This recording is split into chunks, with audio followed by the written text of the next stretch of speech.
Hey guys, DJ Wonder Chrissy, and we're back again. And hey, more importantly, you are back again.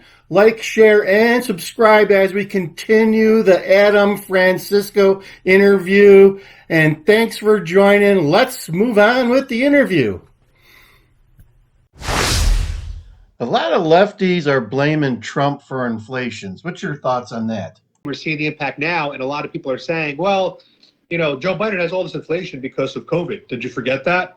And it's like COVID was so bad because of the blue policies, because of what the blue states did with their lockdowns for 2.5 years. That's why the COVID impact was as bad as it was. So in my belief, all Democrats are complicit in the economy we have today, which is why we got to get rid of Joe Biden and the Democrats. We need Trump back, just to have some common sense. Because if there's another pandemic, again, let's just say another one happens in the next 5 years, if we have a Democrat in office, we're going to have more lockdowns, more shutdowns, and they're probably going to implement federal bans. The one thing we didn't have with Trump was federal bans. Trump said, let's leave it up to the individual states to figure out what they want to do, which is why in COVID, everyone came down to Florida to freedom. I live in the Chicago area. Chicago just elected Brandon Johnson. What's your thought on the ultra progressives like Brandon Johnson? That's the thing, though. Because Brandon Johnson seems more competent, he's able to actually do more damage. That's the thing. When you have someone who's competent and they have been brainwashed by the progressive ideology, they are more dangerous than an idiot like Lori Lightfoot. Like, for example, Joe Biden is incompetent and he's somewhat progressive. Kamala Harris, I think, would be worse because he is more competent mentally and more progressive. So, I think one thing I saw in the news recently was we have all these illegal immigrants coming up through Texas. Now, the average illegal immigrant that's coming up through Texas is from a southern country or from places like Haiti, Middle East. These are all warm climates, right? These are people that have never experienced snow once in their life. They're being bused and sent to Chicago, which is right now already facing winter. And so what I'm saying is they have no money, they have no house, so they're sleeping on the streets in tents, and they have no preparation for winter. And it's a really deadly, thing that's happening for these illegal immigrants that I honestly believe the best thing for them would be to send back to their home countries, because winter in Chicago on the streets could be fatal. We know that. And if you're not equipped for that with the right jackets, the right warmers, the right tents, you're going to die. And it's going to be a very hard winter. So I think the border's got to be closed as soon as possible because it is affecting even cities like Chicago. And I've seen the Chicago people protesting against Brandon Johnson. I've seen the black communities standing up going, what's going on here? And I'm very happy to see that when you look at polling for the next election, young voters under 45 that are people of color, in 2020, Joe Biden won by 39 points. He's only polling 6 points now in that demographic, 6 points.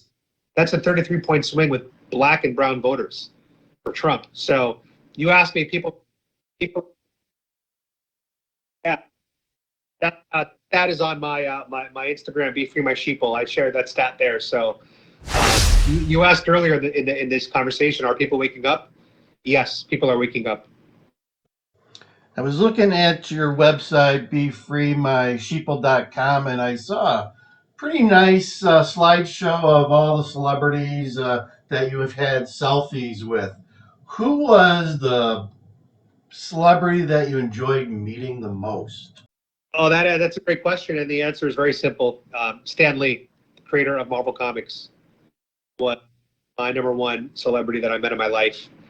And all the celebrities I've met, I never got like my heart racing, out of breath. That never happened to me. I was never starstruck. Kind of like, oh, that's so cool. Like, there he is. But I never was hyperventilating. Stan Lee, I was hyperventilating, and I was Godstruck. And he was the wrong person for me to be Godstruck by because he already was very hard of hearing at the time. And so when I was talking to him, I couldn't really form my words. I was speaking gibberish, and he could not understand what I was saying. Whereas if it was someone younger, they would have been able to figure out what I was saying, you know? So I felt like an idiot, but he was nice. So let me just tell you the quick story. I was on an airplane going from, I think, New York to LA, and I was sitting in the economy class. He was in first class. So I was getting ready to exit the flight when I looked up and I saw him in the aisle talking to whoever he was with across the aisle. I just saw his profile, and I was like, is that Stan Lee? So I called over the flight attendant. I said, excuse me, is that Stan Lee? And she said, yes, it is. And I said, can you please tell him to wait for me when we get off the flight? Because I knew that there'd be a way that I can get past all the different seats in front of me. So I get my stuff. I race to get off the plane. And who's waiting for me? He's waiting for me with his bodyguard. And I was just like, oh my God, I'm so honored to meet you. You don't understand how much you meant for me, your whole story, your life, what you've done with Spider-Man. It's all amazing. And I said, can we take a photo? And he said, yes. And we took a photo. And you can look at the smile. I had the biggest smile of my life. And I was just so happy to meet him. And then he passed away, I think 5 years later or so. You know, I'm just happy I got to shake his hand and thank him for what he did for us, because he left a lasting impression on my life. You know, Spider-Man's my biggest superhero by far. I was Spider-Man for Halloween when I was 4 years old, and I was Spider-Man when I was 25 for Halloween. You know, this is a lifelong thing for me. So, yeah, Stan Lee, number one, rest his soul. He is the man. Staying on the celebrity question, I also saw another video, a recent one, where you had Kayleigh McEnany from Fox News, her sister. Tell me about that. Yeah, she's actually my friend. We have each other's phone numbers. We're on texting basis. Yeah, Ryan McEnany, excuse me. Yeah. So like when you do this political thing and you start to build an audience and you start to get a few viral videos, you come across people's feed a lot of the time. So they start to know you and see you, and they end up reaching out to you a lot of the time. So, you know, Ryan's someone who reached out to me at a Trump rally back in 2021, I think, or 2020. She interviewed me for Donald Trump's YouTube channel, and we just kept in touch through that interaction. And it's a really, really cool thing for me to meet a lot of these people, you know, in the real world. One final celebrity question. Have you met the big guy? And I mean the big guy, Donald Trump. Not yet. I mean, I'm sure he's heard of me because there's a video of me on his YouTube channel where it's just me. It's a 45-second clip that he put on his YouTube channel. So he knows who I am in terms of like he's seen my face. But I've met people like Laura Loomer. I met her. I've met James Klug. I met like Ricky Rebel. I met a handful of some pretty big conservative content creators, but I haven't met like Ben Shapiro or Benny Johnson or Candace Owens.